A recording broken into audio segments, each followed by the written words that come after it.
अस्सलामुअलैकुम ब्रावी पॉइंट के देखने और सुनने वालों को अपने एक नए पॉडकास्ट में मैं वली सरपरा सलाम पेश करता हूँ। जैसा कि आप लोग को पता है कि स्पोर्ट्स इंसान की ज़िंदगी का एक अहम हिस्सा है, जैसा कि दुनिया में हो रहा है, और टैलेंट अल्लाह पाक देता है जिसे गॉड गिफ्टेड कहा जाता है, और ये हर बंदे में नहीं होती।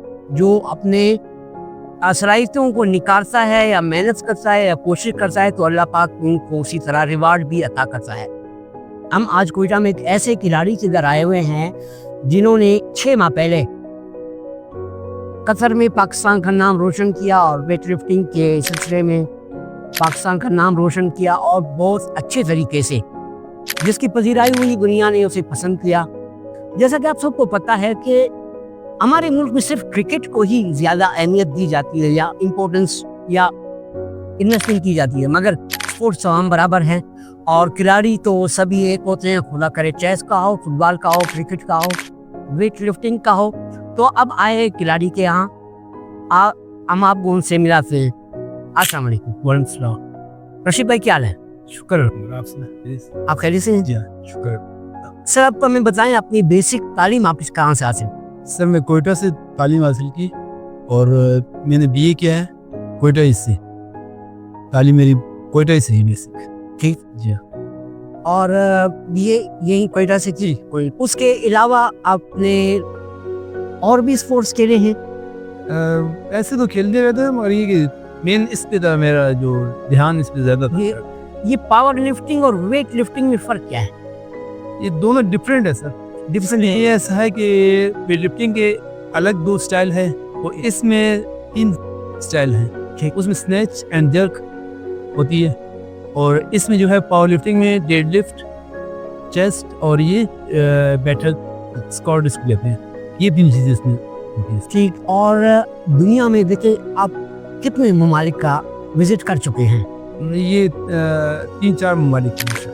कतर का, मसलन स्पेन, कतर, ईरान और अब श्रीलंका की। माशाल्लाह। देखिए दोस्तों, मैंने आपसे कहा था ना कि टैलेंट एक गॉड गिफ्टेड चीज़ है जो अल्लाह देता है। तो हम अभी और कोर्सेज के जानिब जाते हैं। रशीद भाई आप हमें ये बताएं कि आप प्रैक्टिस कितना टाइम देते हैं? सर तकरीबन 3 से 4 घंटे लगते हैं हमारे रोज़ाना? डेली। ठीक। और सर ये इसके साथ साथ हमें ये बता दें कि आप जॉब वगैरह भी करते हैं? में सरकारी जॉब। गुड। सरकारी जॉब के साथ साथ इस गेम से आपको कुछ अर्निंग भी होती है या सिर्फ नाम ही रोशन करना है? सर फिलहाल तो नाम ही है, और कुछ भी नहीं है। अपने उस पे बलबूते पे कर रहे हैं हम। जैसा कि आप किसी मुल्क जाते हैं तो एक्सपेंसेस किस पे होते वो हैं? खुद ही कर रहे हैं अपनी जेब से? जी। लेकिन नाज़रीन, मैंने आपसे यही कहा कि हम इम्पोर्टेंस क्रिकेट को देते हैं। हम क्रिकेटर्स और क्रिकेट के मुखालिफ बिल्कुल नहीं है। All games keep equal request.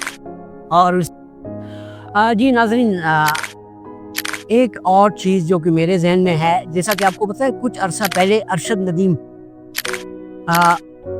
जिसने एक वर्ल्ड इवेंट अपने नाम किया, जिसके बाद हुकूमत से पंजाब स्पेशली वज़ीर आज़म साहब ने उसको बहुत से साल से नवाजे और उसके बहुत से मसाइल हल हुए। इवन उसका ग्रेड भी अपग्रेड हुआ जिस महकमे में वो काम करते थे।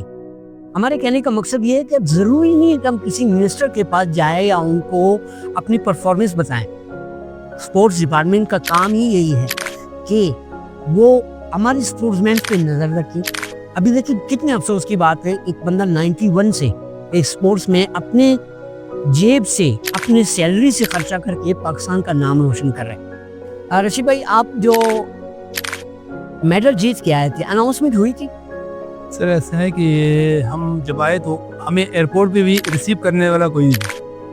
मतलब स्पोर्ट्स जो हमारी वजीर हैं वो भी नहीं थे, ना कोई और वजीर वगैरह। एक नसीम रहमान आए थे वहाँ पे, तो अनाउंस तो 25 लाख रुपया इसमें हुआ हमें, मगर अब तक उसका कोई वो नहीं है कि मिलने का कोई चांस लग रहा नहीं। बाकी ये कि हुकूमत से हमारी अपील है, अपील ही कर सकते हैं कि जैसे पंजाब में एक चीज़ है इसके जो स्पोर्ट्स के वो करते हैं ये इवेंट्स वगैरह, उस तरह के इवेंट्स भी नहीं है यहाँ। और अपने बलबूते पे आदमी नहीं कर सकता, बहुत ज़्यादा नहीं कर सकता। अब हमारी भी एक मतलब एक रेंज है ना, रेंज से आप निकल गए तो फिर नहीं हो सकता।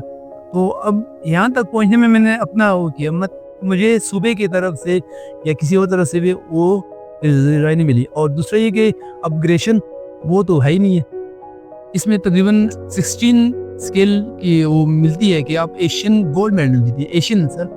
तो उसमें तकरीबन 27 ममालिक थे मेरे साथ, 27 ममालिक में मैंने फर्स्ट गोल्ड मेडल लिया इसमें। जी नाज़रीन, जैसा कि हम इसी बात पे ही बात कर रहे हैं, शाज़ेब रिंद बलूचिस्तान का एक खिलाड़ी है जो कि एक फाइटर है ओपन, वो भी अमेरिका से अपने कैटेगरी में जब मेडल ले आया तो सदर मुमलिकत आसिफ अली जरदारी ने उसे 10 करोड़ रुपए से नवाजे, जो कि कोयटा का एक खिलाड़ी है।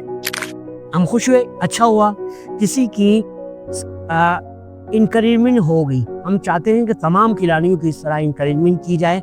मेरा स्पेशली हुकूमत में पाकिस्तान और बलूचिस्तान से यही रिक्वेस्ट है कि तमाम खिलाड़ियों को इक्वलिटी की बुनियाद पर इम्पोर्टेंस दी जाए ताकि वो आगे जाके और मुल्क का नाम रोशन करें। अजी रशीद भाई, आप हमें अपने अचीवमेंट्स बता दें, आप इस वक्त तक कितने अचीवमेंट्स रिसीव कर चुके हैं? सर मैंने स्टार्ट जब किया 92 में मैंने स्टार्ट किया। 92 का में स्कूल लाइफ, जी ठीक है। स्कूल लाइफ के बाद बस मैंने स्टार्ट किया तो इंटर प्रोविजनल अंडर 18 चैम्पियन हूँ मैं। इंटर प्रोविजनल में मैं इस तरह बैलेंस बाई जो चैम्पियनशिप होती है उसमें 2 मरतबा फर्स्ट आया हूँ। और यूनिवर्सिटी के मुकाबलों में भी तकरीबन 2 बार फर्स्ट आया हूँ। और उसके बाद नेशनल में ब्राउन्स मेडल लिया है।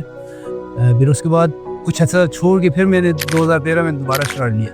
असर में आपको कोई अवार्ड मिला? जी मास्टर चैम्पियनशिप सर कतर में, एशियन मास्टर चैम्पियनशिप, तो उसमें मैंने गोल्ड मेडल जीता है माशाल्लाह, पाकिस्तान के लिए। बेहतरीन। और हमारे साथ 3 खिलाड़ी और भी कोयटा से थे, बाकी पंजाब से थे। तो 72 साल की तारीख में पहली मरतबा बलूचिस्तान के खिलाड़ियों ने मेडल जीते हैं, गोल्ड मेडल और एक ब्राउन, ये वहाँ एशियन मास्टर चैम्पियनशिप में। फिर उसके बाद स्पेन का टूर हमारा लगा, उसमें मेडल नहीं आया। मगर अब इंशाल्लाह ये वर्ल्ड पावर लिफ्टिंग चैम्पियनशिप हो रही है श्रीलंका में, तो उसके लिए हमें नॉमिनेट किया गया है। एक मैं हूँ और एक काशिफ रेहान साहब हैं, और बाकी 5 खिलाड़ी जिनमें लेडीज़ भी हैं 3, वो पंजाब से इसमें हिस्सा लेंगे। ठीक। और अर्शद, आप ये भी बता दें कि मुल्की लेवल पे कितने शहरों का विजिट कर चुके हैं मुकाबलों के सिलसिले में? सर वो तो बेशुमार है, कराची, पंजाब के काफ़ी शहर है, इस्लामाबाद, बहुत ज़्यादा अनगिनत में कह सकते हैं आप। वैसे हैरानगी की बात है नाजरीन के एक खिलाड़ी पूरे मुल्क का विजिट करता है, मुल्क से बाहर भी जाता है।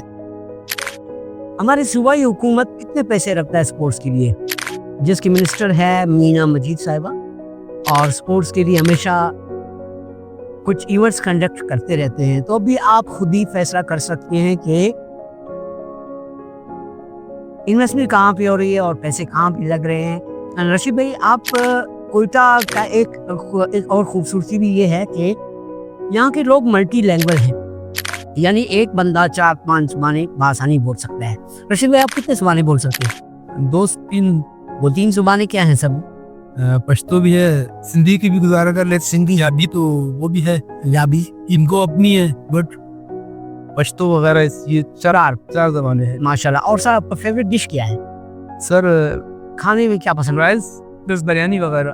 बिरयानी आप तो हैं स्पोर्ट्स में, तो आपको तो उसका ख्याल भी रखना पड़ता है ना कि डाइट हमारी बहुत मेंटेन रही है। तमाम स्पोर्ट्स में ना जो हमारी डाइट होती है वो सबसे हेल्दी होती है, मतलब हम लोग अच्छा, हर चीज़ खानी है बस जो ठीक। और कोई ऐसी चीज़ जिससे आप नहीं बनती? वो तो खानों में सर होता है। हाँ भाई, एक चीज़ ऐसी आती है, ठीक। सब्जियों में नहीं लगती। और सर, वो गाने वगैरह सुनने का मूड हो? जी जी सुनते हैं। ओल्ड सॉन्ग जी, ठीक। लेट 90s या लेट 70s? 90 बहुत ओल्ड बैग चल जाएंगे बहुत ज़्यादा। बिल्कुल सर, बिल्कुल।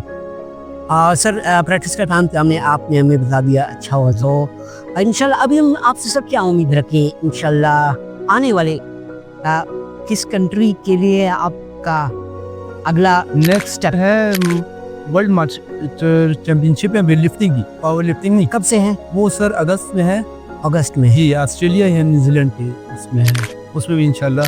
नहीं, अब जो रिसेंट है, जो ये तो बात है श्रीलंका है सर, ये श्रीलंका है। यहाँ से 27 से स्टार्ट हो रहा है। पाकिस्तान से कितने खिलाड़ी सिलेक्ट हुए? 7 खिलाड़ी, 7। 2 बलूचिस्तान से हैं जी जी। और तकरीबन 5 जो हैं पंजाब से हैं।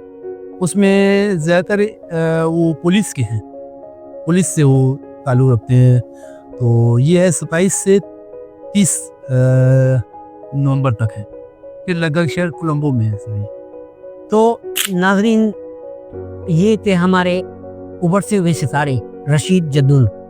तो उम्मीद करता हूँ कि आप लोग को हमारा ये इंटरव्यू पसंद आया होगा। इंशाल्लाह विजिट के बाद जो ये अचीवमेंट लेके आएंगे इंशाल्लाह वो एक अलग पॉडकास्ट होगा। Thank you.